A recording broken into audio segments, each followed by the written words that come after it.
भी आई थी तो आपने कहा था कि शायद मैं ये रास्ता छोड़ूँगी, क्योंकि बहुत ज़्यादा लोगों ने उसके बारे में मुझे एक डिप्रेसिव स्टेट में कर दिया, इतना तिरस्कार, इतना नेगेटिविटी बोल के। और मैं इसी में एक और ऐड करना चाहूँगा, फिर जब आप माघ मेला में गई, वहाँ पर आपने जब स्नान किया, तो उसके बाद फिर आपने पूरे पुरज़ोर तरीके से और पूरी भावुकता के साथ आपने कहा कि अब ये सनातन की हिंदुत्व की जो ध्वजा है और मजबूती के साथ लहराएगी और नाम का, प्रभु श्री राम का और महादेव का नाम का प्रचार-प्रसार और बढ़ेगा। तो मैं इस उस जो स्टेटमेंट और ये स्नान के समय की आपकी स्टेटमेंट, इसके बीच में जो आपने अपने मनोभाव या आपने आपको समझाया होगा या खुद अपने आप को किया होगा, मैं वो भाव भी जानना चाहूँगा। देखिए, जिस दिन मैंने ये वीडियो पोस्ट किया था कि मैं ये धर्म की राह, धर्म का प्रचार-प्रसार छोड़ दूँगी मौनी अमावस्या पे। जब मैंने वो वीडियो पोस्ट किया था, उस वीडियो के बाद से लगातार देश-विदेश से मुझे बहुत सारे मेल, मैसेज, डीएम सब आए, बहुत ज़्यादा सपोर्ट आया। मैं कहूँगी मीडिया का भी उसमें बहुत बड़ा रोल है, क्योंकि इंटरव्यू लेने के बहाने ही सही मीडिया ने मुझे बहुत मोटिवेट किया है।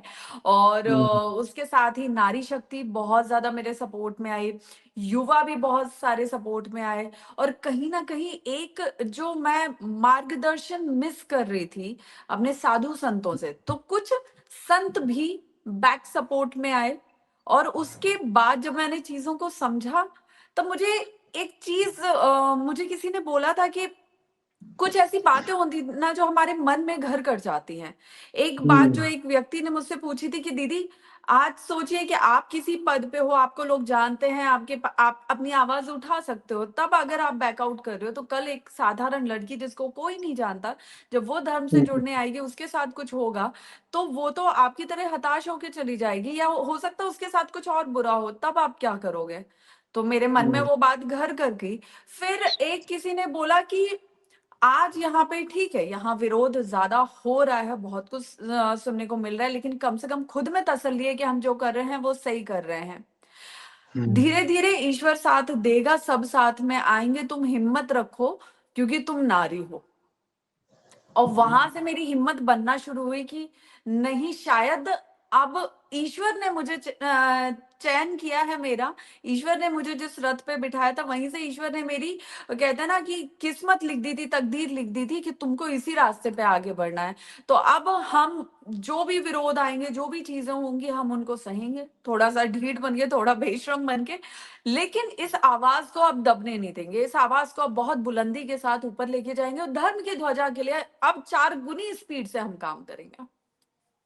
बड़ी खूबसूरत बात कही आपने हर्षा जी। और सबसे अच्छी बात ये आपने कही कि जिन लोगों ने भी आपको मोटिवेट किया, उनको भी ये क्रेडिट जाता है कि आपने बड़ी चुनौतियों के बावजूद भी, बड़े तिरस्कार के बावजूद भी अपने आप को, जिसे कहते हैं अपनी दृढ़ इच्छा शक्ति को पुनः जागृत करते हुए और मजबूत करते हुए आपने फैसला लिया कि अब इसी मार्ग पर आगे बढ़ते हुए धर्म की ध्वजा को आगे बढ़ाने के बाद चलते-चलते एक सवाल और आपसे लेंगे। हालाँकि वो इस टॉपिक से थोड़ा-सा हट के, लेकिन सिर्फ इसलिए क्योंकि आई होप वो ये पिछले आपका लास्ट क्वेश्चन होगा। ये लास्ट क्वेश्चन है जी मेरा, बिल्कुल। जी। क्योंकि टॉक ऑफ द टाउन रहा पिछले दिनों, टॉक ऑफ द टाउन है, लेकिन ये सवाल ऐसा रहा कि जिसको लेकर बहुत चर्चा रही। कथावाचकों को लेकर, कथावाचकों और धर्मगुरुओं के बारे में बड़ी चर्चा रही कि धर्मगुरु अलग होते हैं, कथावाचक अलग होते हैं। लेकिन एक बहुत प्रसिद्ध कथावाचक रहे, इंद्रेश उपाध्याय। वो हमेशा से ये कहते थे कि मैं विवाह में जाना मुझे कंफर्टेबल नहीं लगता, मुझे अच्छा नहीं लगता। बहुत सारी चीजें जो उन्होंने अपने वक्तव्य के दौरान कही। जब उनका विवाह का आयोजन होता है तो बड़े ही थोड़े से लाव लश्कर को बड़े ग्लैमर के साथ उनके विवाह को किया जाता है, सादगी से भी किया जा सकता था।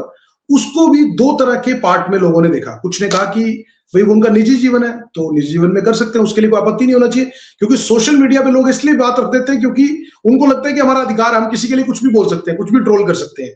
तो दूसरी तरफ लोगों ने कहा कि क्योंकि वो कथावाचक है, लोगों को धर्म सरल जीवन के लिए, सात्विक जीवन जीने के लिए प्रेरित करते हैं, तो सरलता से भी कर सकते थे।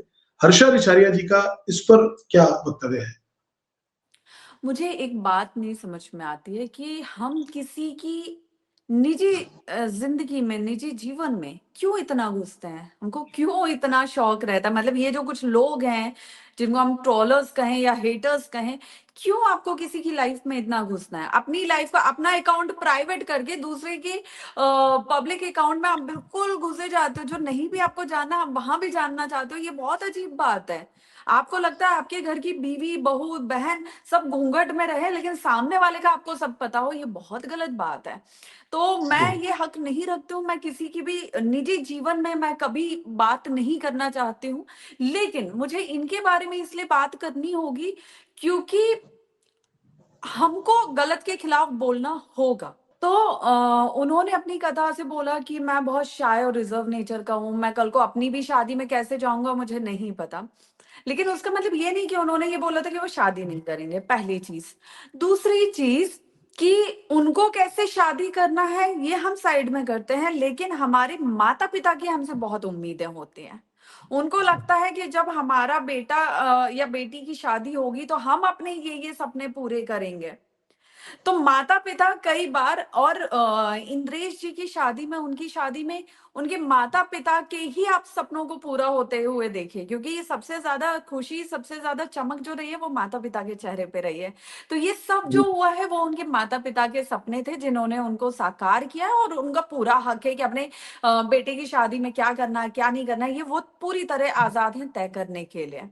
तो हम कौन होते हैं उसके लिए ये बोलने वाले कि भई वो ऐसे भी तो शादी कर सकते थे। भई पैसा उनका, समय उनका, शादी उनकी। तो हम क्यों अपना वहाँ पे व्यू रख रहे हैं? क्यों उसमें जजमेंटल हो रहे हैं कि नहीं वो ऐसा भी तो कर सकते थे। उनकी जैसी मर्ज़ी थी उनके परिवार की, वैसे उन्होंने शादी की।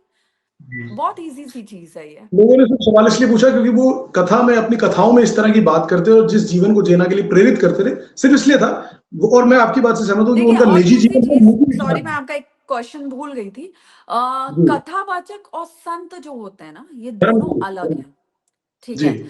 आज जी, क्या होता है कि जब कोई, मैंने अभी पिछले कुछ समय में, मैं कहूँगी 6-8 महीने में मैंने ये चीज़ बहुत नोटिस की है कि जब कोई डिबेट होती है, तब इस चीज़ का क्लैरिफ़िकेशन दिया जाता है कि कथावाचक और संत अलग हैं। और जब कोई समारोह होता है, कोई समागम होता है, कोई धार्मिक कार्यक्रम होता है, तो ये होता है कि कथावाचक ही संत है। तो हुँ, मुझे लगता है कि उनको खुद में, कुछ कथावाचक ऐसे हैं जिनको खुद में ये क्लियर करने की ज़रूरत है कि आप कथावाचक हैं या संत हैं। क्योंकि अगर आप संत हैं, आप खुद को धर्म गुरु मान रहे हैं, संत मान रहे हैं, तो आपको पहले उस रास्ते पे चलना होगा। आप पूरा ऐश्वर्य भोग विलासता में पड़े हुए उस माया जाल में फँसे हुए, उसके बाद आप खुद को सन्यासी बोल रहे हैं, संत बोल रहे हैं।